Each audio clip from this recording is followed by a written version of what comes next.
Magandang umaga po sa inyong lahat.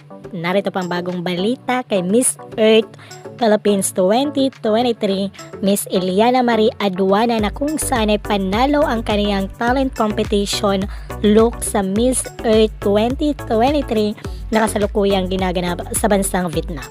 Narito ating panoorin at alam po natin na kayang-kayang makipagsabayan ng ating kandidata na si Miss Earth Philippines 2023 sa kaniyang mga kalaban na kanino man sa Miss Earth 2023. Dahil alam po natin na pagdating sa communication skills ang pag-uusapan ay nagmumukbang ito si Miss Eliana Marie Aduana.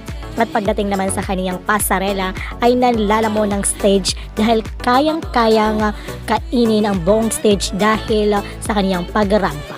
Kaya patuloy po tayong nakatutok sa channel na ito para sa iba pang impormasyon. At patuloy din po natin suportahan ang ating kandidata sa kaniyang laban sa Miss Earth 2023.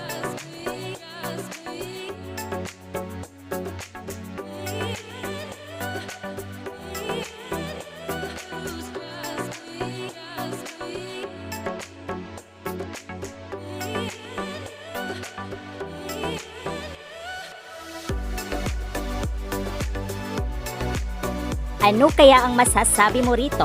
I-comment mo dyan sa comment box at huwag kalimutang mag-subscribe para always updated. Ako po ang inyong lingkod, Akiko Umaling. Maraming salamat po.